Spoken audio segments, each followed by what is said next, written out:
Good morning, student.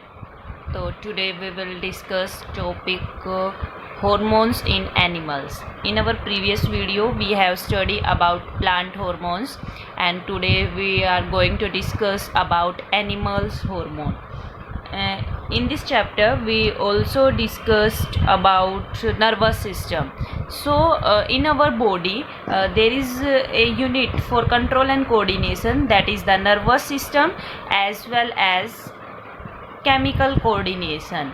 Nervous system मतलब impulse, neurons, chemical मतलब hormones. ये दोनों जो सिस्टम है, नर्वस सिस्टम और जो chemical coordination, these control and coordinate of the animal body. ये दोनों मिलके जॉइंटली क्या करते हैं, कोऑर्डिनेट करते हैं. कि देखिए हम एक एग्जांपल लेते हैं यहाँ पे कंट्रोल का, स्क्वैरल का एग्जांपल लेते हैं. किसका एग्जांपल लेते हैं? We take example of squirrel. कि किसका एग्जांपल लेते हैं हम? स्क्वैरल का. कि स्कैरी कंडीशन है, कि कोई स्कैरी कंडीशन है, तो उसमें स्क्वैरल क्या करेगी? There have two situation for this, कि या तो वो फाइट करे या फिर क्या करे, रन अवे. रनिंग और फाइटिंग, एक चीज़ तो करनी पड़ेगी ना स्क्वैरल को. कि मान लो स्क्वैरल है और सिचुएशन कैसी है, स्कैरी, तो उसको अपनी बॉडी को या तो फाइटिंग के लिए प्रिपेयर करना पड़ेगा या रनिंग अवे, या तो भाग जाएगी या फाइट करेगी. बोथ एक्टिविटी, या फाइटिंग और रनिंग, जो फाइटिंग और running both are complicated and both need energy. दोनों ही एक्टिविटी क्या है, कॉम्प्लिकेटेड है, और दोनों के लिए किसकी रिक्वायरमेंट है? एनर्जी की. ठीक है. अब उसको अपनी बॉडी को क्या करना, कुछ प्रिपरेशन तो करेगी ना, कि स्कैरी कंडीशन है, उससे अपने आप को प्रोटेक्ट करने के लिए. तो ये जो प्रिपरेशन जो स्क्वैरल करेगी, ये इजी होंगी नियर बाय फ्यूचर में उसको, इनमें से कोई भी अगर एक्टिविटी वो चूज़ करती है. ठीक है. तो जैसे अगर स्क्वैरल की जो बॉडी डिज़ाइन है, स्क्वैरल का अगर इलेक्ट्रिकल इम्पल्स वो यूज़ करती है, कि किस इन दोनों में एक्टिविटी करने के लिए अगर वो इलेक्ट्रिकल इम्पल्स मतलब न्यूरॉन का यूज़ करेगी, नर्व सेल का यूज़ करेगी, तो वो लिमिटेड रिस्पॉन्स होगा. तो उसकी तरफ से जो इंस्ट्रक्शन आएंगी बॉडी को प्रिपेयर करने के लिए कमिंग सिचुएशन के लिए, वो क्या होगा? लिमिटेड. अगर वो केमिकल कोऑर्डिनेशन यूज़ करती है हॉर्मोन्स के थ्रू, तो each hormones each and every cell तक जाते हैं, ये बात हमें पता है. और जो रिस्पॉन्स होगा उसका स्क्वैरल का, वो क्या होगा? वाइड रेंज में. क्या होगा? वाइड रेंज में. तो हम क्या कह सकते हैं बेसिकली, कि कोई भी एनिमल्स है उसकी बॉडी में दो सिस्टम काम करते हैं, एक तो नर्वस सिस्टम और एक chemical coordination. So what are hormones? Hormones, these are the chemical produced by endocrine gland. कि हॉर्मोन्स क्या होते हैं? केमिकल्स होते हैं, और इनको कौन प्रोड्यूस करती है? Endocrine gland. कौन सी ग्लैंड रिलीज करती है? Endocrine gland. And they are released in the blood. कहाँ पे रिलीज होते हैं? Blood. And through the blood they are transport to the target organ. और इसके थ्रू ये कहाँ पे ट्रांसपोर्ट हो जाते हैं? टारगेट ऑर्गन तक. देखो, hormones, these are the chemical secreted by endocrine gland, released into the blood and reach up to the target organ. अब हमें ह्यूमन बीइंग में भी डिफरेंट टाइप्स के क्या करने हैं? हॉर्मोन स्टडी करने हैं. देखिए, जब आपके एग्ज़ाम्स आने वाले होते हैं, जो बोर्ड एग्ज़ाम होते हैं या वैसे जो नॉर्मल एग्ज़ाम भी होते हैं, तो हमें स्ट्रेस होता है ना, कि हार्ट बीट तेज़ हो जाती है, ब्रीदिंग रेट फास्ट हो जाती है जब एग्ज़ाम की कंडीशन होती है, या फिर ऐसे ही कोई भी स्ट्रेस की कंडीशन है, तो क्या होता है कि बॉडी में जो स्ट्रेस की कंडीशन होती है उस टाइम पे हार्ट बीट इंक्रीज़ हो जाती है, हमारी ब्रीदिंग रेट क्या हो जाती है? फास्ट हो जाती है, हमारी पल्स क्या हो जाती है? बढ़ जाती है. ठीक है. तो उस टाइम पे जो स्पेसिफिक जो हार्मोन स्ट्रेस के टाइम पे रिलीज होता है, दैट इज़ द एड्रेनलिन. कौन सा हार्मोन होगा? एड्रेनलाइन हार्मोन होता है, एड्रेनलिन. या इस हार्मोन का दूसरा भी नाम है, अगर आपको याद रखना है, एपिनेफ्रिन. ठीक है. स्ट्रेस की कंडीशन में ये कौन रिलीज करेगी? Adrenal gland. किस ग्लैंड का हार्मोन होगा? एड्रेनल ग्लैंड का हार्मोन है. ठीक है। तो ये एड्रेनल ग्लैंड रिलीज करेगी एड्रेनलिन, और ये ब्लड में क्या होगा, रिलीज होगा। हार्मोन कहाँ पे रिलीज होते हैं, ब्लड में। फिर ये यहाँ से कहाँ पे जाएगा, टारगेट ऑफ द बॉडी। तो टारगेट या स्पेसिफिक टिश्यू इसमें क्या है, हार्ट।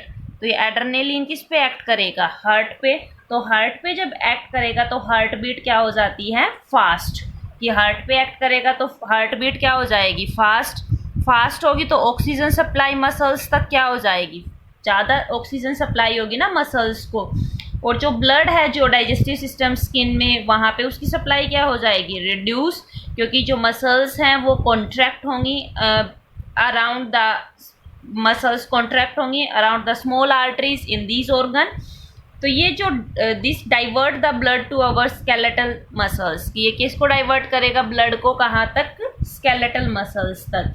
ब्रीदिंग रेट इंक्रीज हो जाएगी क्योंकि डायफ्राम और रिब मसल्स क्या हो जाती हैं, कॉन्ट्रैक्ट। और एनिमल उस सिचुएशन को फेस करने के लिए क्या हो जाएगा, रेडी। तो इस टाइप का ये जो हमारा केमिकल कोऑर्डिनेशन है, ये किसके थ्रू होता है, हार्मोन्स।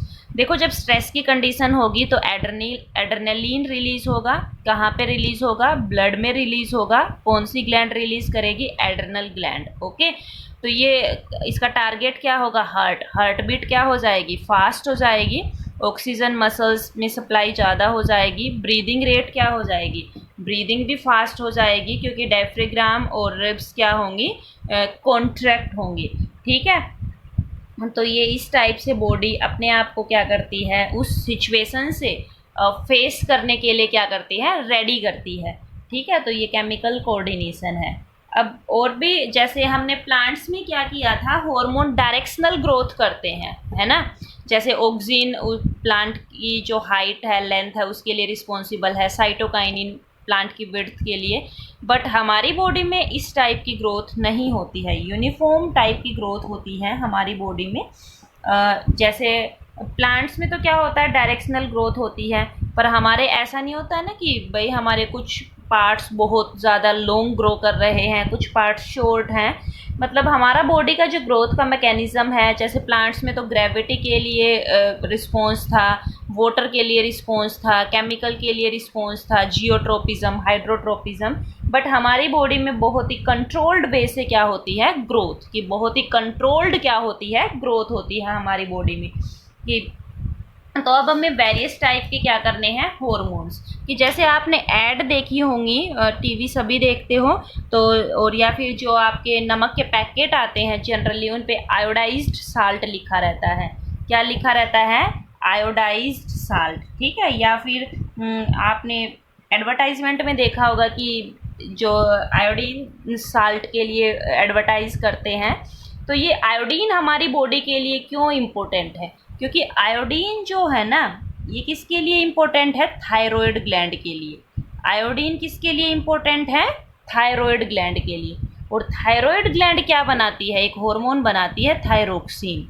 कौन सा हार्मोन बनाती है, थायरोक्सिन। इस थायरोक्सिन क्या फंक्शन करता है कि ये रेगुलेट करता है metabolism of carbohydrate, protein and fats. किस किस का मेटाबॉलिज्म, कार्बोहाइड्रेट का, फैट का, प्रोटीन का। इसके मेटाबॉलिज्म की बेसल मेटाबॉलिक ग्रोथ के लिए कौन सा हार्मोन रिस्पॉन्सिबल है, थायरोक्सिन। ठीक है। तो अगर आयोडीन की डेफिशिएंसी हो जाए तो एक डिजीज़ हो जाती है गोइटर। डेफिशिएंसी ऑफ आयोडीन की वजह से कौन सी डिजीज़ होगी, गोइटर। और इसका सिम्टम्स क्या होता है, स्वेलन नेक। इसका सिम्टम्स क्या होगा, स्वेलन नेक।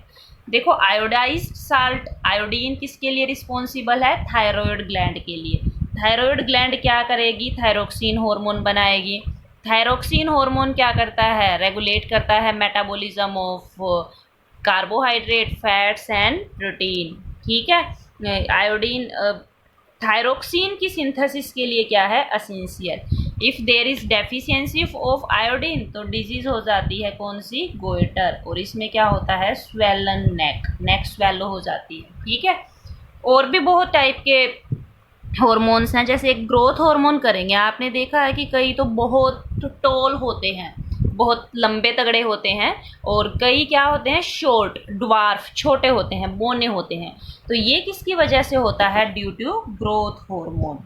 किसकी वजह से भाई, ग्रोथ हार्मोन। और ग्रोथ हार्मोन कौन सी ग्लैंड प्रोड्यूस करती है? पिट्यूटरी। कौन सी ग्लैंड प्रोड्यूस करती है growth hormone? Pituitary gland produce करती है ग्रोथ हार्मोन। तो ग्रोथ हार्मोन की जिनमें कम हो वो ड्वार्फ, ठीक है, और जिनमें ज़्यादा हो जाए वो एक्सट्रीमली टोल। क्या हो जाते हैं? Extremely toll. इसमें एक इसका डिजीज़ का नाम भी होता है, जेंट हो जाते हैं, गिगांटिज्म भी बोलते हैं उसको, ठीक है।